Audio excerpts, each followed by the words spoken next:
सभी को राधे राधे। मेरा प्यार भरा प्रणाम। मैं ममता तड़ागी और आज बहुत लंबे टाइम बाद मैं आप लोगों के सामने एक ब्लॉग लेकर आई हूँ। इस ब्लॉग का नाम है उपनयन संस्कार। तो आप लोग देखेंगे उपनयन संस्कार किस तरीके से होता है। उत्तराखंड में फेमस है उपनयन संस्कार।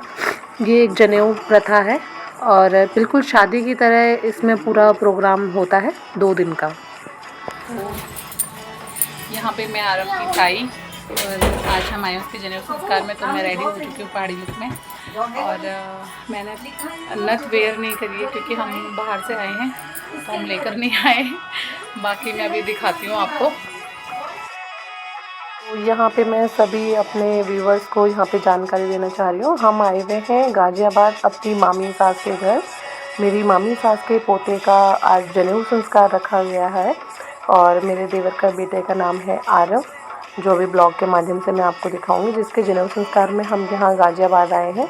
मेरी मदर इन लॉ का पियर है गाज़ियाबाद। ये है आरव, से हाय आरव। और ये मेरा बेटा रुद्रांश। आरव 11वें वर्ष में लगे हुए हैं तो इनका जनेऊ संस्कार रखा गया है। जनेऊ संस्कार को उपनयन संस्कार, कर्णवेद संस्कार भी कहा जाता है, जिसमें जो बच्चा होता है ये रूप से परिपक्व हो जाता है एक जीवन शैली के लिए, आगे भिक्षा के पूर्ण रूप से एक पुरुषार्थी रूप में कर्म कांड करने के लिए, जगहों में शामिल होने के लिए एक तरीके से बच्चा यहाँ पे तैयार हो जाता है।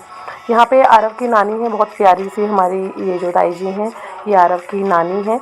ये भी गांव शिफ्ट हो गए हैं तो गांव से ये अपने देवते के जनेऊ संस्कार में आए हुए थे और मॉर्निंग में पूजा की जो भी सामान की तैयारियां थी बहुत कर रहे थे। मैं भी फर्स्ट टाइम इनसे मिली थी। बहुत अच्छी हैं ताई जी, बहुत अच्छी। हमें तो किसी काम को भी नहीं करने दे रही थी बेचारी, खुद ही हेल्प कर रही थी। उनको इतनी खुशी थी कि उनके बेटी के बेटे का जनेऊ संस्कार हो रहा है, उसमें शामिल होने आए हुए थे। यहाँ पे हमें वो जानकारी दे रहे थे कि किस तरीके से उपनयन संस्कार होता है। हम मतलब जनेऊ संस्कार में 6 पल्ले का जनेऊ रखा जाता है। ये उनकी पोती थी ताई जी की, काशवी, बहुत प्यारी। हम इसको बहुत मिस करते हैं। यहाँ पे आके इतनी प्यारी बच्ची है, बहुत प्यारी। और यहाँ पे भजन उनकी दादी गा रही थी पहाड़ी लैंग्वेज में और बच्ची डमरू बजा रही थी और उसकी प्यारी सी जो बुआ है वो उसका ब्लॉग बना के शूट करी थी। यहाँ पे 2 पंडित जी आए हुए थे। ये वेदी बनाई जा रही थी, वेदी तैयार हो रही थी पूजा के लिए। और वेदी बनाना, वेदी हर घर में रहना बहुत शुभ माना जाता है। और अब तो लोगों के पास का टाइम कम होता है ना, 2 दिन का प्रोग्राम होता है इसमें शादी की तरह। और यहाँ पे ये कलश रखा गया था। सारे देवी देवताओं को निमंत्रण दिया जाता है, सभी को बुलाया जाता है। शादी की तरह समारोह होता है पूरा, बहुत प्यारा सा ये प्रोग्राम। यहाँ पे 2 पंडित फीमेल आई हुई थी आंटियाँ, बहुत अच्छे इन्होंने गाना गाए थे। और यहाँ पे 9 ग्रहों की तैयारी रखी जा रही थी। वेदी का मतलब शुभ इसलिए मानी जाती है वेदी, इसमें सारे भगवान जो हमारे 33 कोटि देवी देवता हैं वो इस वेदी में आके विराजमान होते हैं। और यहाँ पे ये जनेऊ के टाइम पे नहलाने की तैयारी की जा रही थी। बहुत बड़ी पीतल की थाल होती है, उसको डेकोरेट, दूब रखा जाता है, कच्ची हल्दी, सरसों, पान का पत्ता, गंगा जल, इस तरीके से रखा जाता है इसमें। यहाँ पे तैयारी हो रही थी बहुत जोर शोर से। ये मेरा देवर है अनिल और साथ में मेरी देवरानी है आरव की मम्मी किरण, जो यहाँ पे अपने बच्चे को लेके जा रही थी आंचल की छाँव में। ये मेरी मदर इन लॉ है जो साथ में लेके जा रही थी, यानी कि अनिल की बुआ जी और उनकी बुआ दादी। और ये हमारी पूनम है, ननद हमारी, बुआ मामी सास की बेटी, यानी कि आरव की बुआ। और यहाँ पे ये लेकर आ रहे थे। यहाँ पे बहुत सुंदर इन्होंने नीचे अपने गार्डन एरिया में, पार्किंग एरिया में पूरा बना के तैयार रखा हुआ था। यहाँ पे गाने चल रहे थे मांगलिक गीत, वो आप लोग सुनेंगे।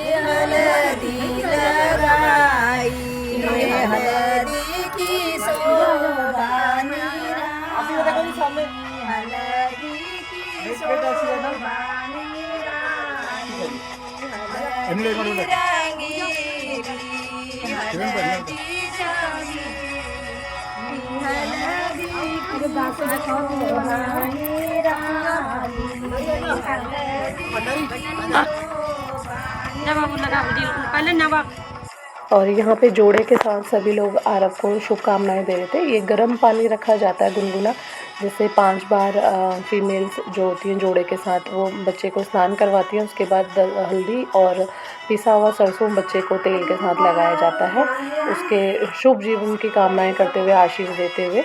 और यहाँ पे ये आरव की दादी हैं, पीली साड़ी में जो है वो मेरी मामी सास है, मतलब मम्मी की भाभी हमारी, ये मेरी मदर इन लॉ है। और मम्मी को प्रॉब्लम है घुटनों में, वो मोड़ नहीं सकती हैं, फिर भी अपनी तरफ से बेस्ट कर रही थी, वो आशीर्वाद दे रही थी। और जिन्होंने इस तरीके से आँचल पकड़ा है वो काशू है, आरव की मामा की बेटी, बहुत प्यारी सी बच्ची आशु, और आरव की मम्मा किरण, और ये हमारी पूनम यानी कि आरव की बुआ। ये फैमिली, सामने उनके नाना नानी जी हैं, और यहाँ से मैं भी थी।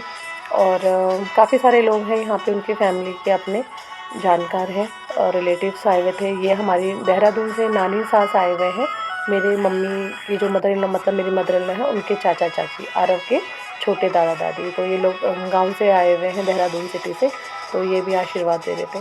तो सब लोगों से मिलके गेट टुगेदर हुआ, मुलाकात हुई, बहुत अच्छा लगा और बहुत अपनापन सा लगा यहाँ पे जाके, सबसे मुलाकात हुई और एक अच्छा प्रोग्राम देखने को मिला। यहाँ पे आरव को हल्दी लगाने के बाद, स्नान करवाने के बाद पंडित जी उसके ग्रहों का पूजन कर रहे थे। ये जोड़े में बैठे हुए मेरे देवर देवरानी, और आंचल का आशीष देते हुए उसकी मम्मा यहाँ बैठी हुई हैं, मेरे बाल अपने बेटे को। आरव अपनी स्लिप्स होल्ड कर रहे हैं, बच्चे को अनकम्फर्टेबल लग रहा है यहाँ पे, तो स्लिप्स फोल्ड कर रहा है, पीछे गाने चल रहे हैं। और दोपहर में बहुत अच्छा अरेंजमेंट करा हुआ था गार्डन एरिया में, घर के ही लोग थे, खाना पीना रखा हुआ था यहाँ पे दिन में जो प्रॉपर बनता है, और हम लोग खा रहे थे। गर्मी बहुत थी उस दिन, उमस हो रही थी दिन में। और आगे के जो जो प्रोग्राम है आप देखेंगे, मेहंदी है, महिला संगीत है, भजन संध्या रखी गई है, बहुत बढ़िया वाली।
और ये उस दिन सेम डे यहाँ पे डिनर रखा गया था प्रोग्राम में, और रात को बहुत अच्छा, जैसे दिन में था उसी तरीके से रात का भी मेन्यू था, बहुत प्यारा था। यहाँ पे मैंने छोटा सा जल्दी जल्दी में शूट किया था। और फिर ये नेक्स्ट डे का वीडियो है। यहाँ पे आरव के मतलब मुंडन संस्कार की तैयारियाँ हो रही थी। यहाँ पे आरव के बाल उतरने वाले थे, जो एक दिन पहले पंडित जी ने कंगन सारे बांध के रखे थे उसके ग्रहों के हिसाब से। तो आप यहाँ दूसरे दिन तैयारियाँ हो रही हैं आरव के बाल उतरने की। यहाँ पे हमारी पूनम है पीछे, मामी सास की बेटी यानी कि आरव की बुआ, उसने मुँह मीठा करवा के शुभ काम की आराधना करते हुए अपने भतीजे के बाल कटवाने के लिए आए। यहाँ पे मैं थी। और यहाँ पे ये सेकंड डे का है जहाँ पे पंडित जी ने बहुत प्यारा श्रृंगार किया हुआ है आरव का, यानी कि यहाँ पे बोलते हैं बट्टू, हमारे उत्तराखंड लैंग्वेज में बट्टू बोला जाता है, जिसमें जनेऊ संस्कार रखा जाता है, बट्टू बोला जाता है। और यहाँ पे इनको काशी भेजने की तैयारियाँ हो रही हैं, मांगलिक गीत चल रहे हैं यहाँ पे। तो यहाँ पे आरव तैयार हो रहे हैं काशी जाने के लिए, और उसके बाद इनका कान छिप चुके हैं इसमें बाल उतरने के बाद, वो मैं शूट नहीं कर पाई। कर्ण भेदन संस्कार वाला, सुनार को बुला के छिदवाए जाते हैं कान। और यहाँ पे दोनों कान छिदने के बाद फिर पंडित जी ने आरव को जनेऊ पहना के काशी भेजने की तैयारी की है, यानी कि आरव यहाँ पे काशी जाएंगे अपनी विद्या को संपूर्ण रूप से पूरा करने के लिए, सीखने के लिए। तो इस तरीके से ना जनेऊ संस्कार में सब चीज़ें दिखाई जाती हैं, इस तरीके से होता है। और इसमें आप आगे भी देखते रहिए ब्लॉग में।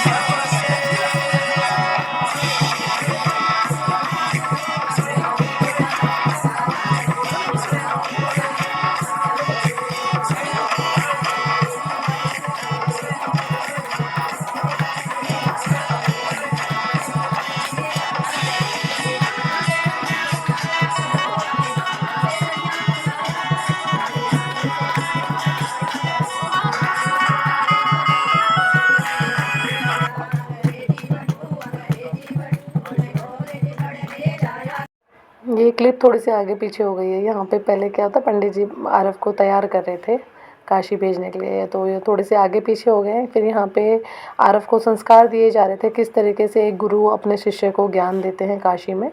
तो ये उस तरीके का यहाँ पे शूट हुआ है।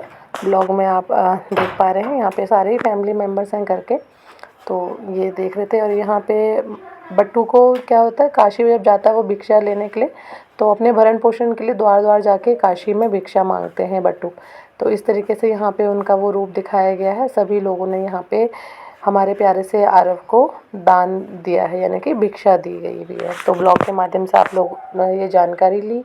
आप लोगों को हमारा ये छोटा सा ब्लॉग जो मैंने बहुत लंबे टाइम बाद डाला है कैसा लगा, हमारी दी हुई जानकारी अगर आपको पसंद आई है तो प्लीज़ चैनल को लाइक शेयर कमेंट सब्सक्राइब ज़रूर करें। जो लोग नए हैं वो सब्सक्राइब करें, और जो कंटिन्यू बने हुए हैं वो लोग प्लीज़ लाइक और प्यारा सा कमेंट करें। और हमारी दी हुई जानकारी कैसी लगी, और जो भी लोग ये मेरे ब्लॉग को देख रहे हैं, क्या आपके वहाँ आपके कल्चर में इस तरीके का उपनयन संस्कार जनेऊ संस्कार होता है, तो प्लीज़ आप हमें बताएं।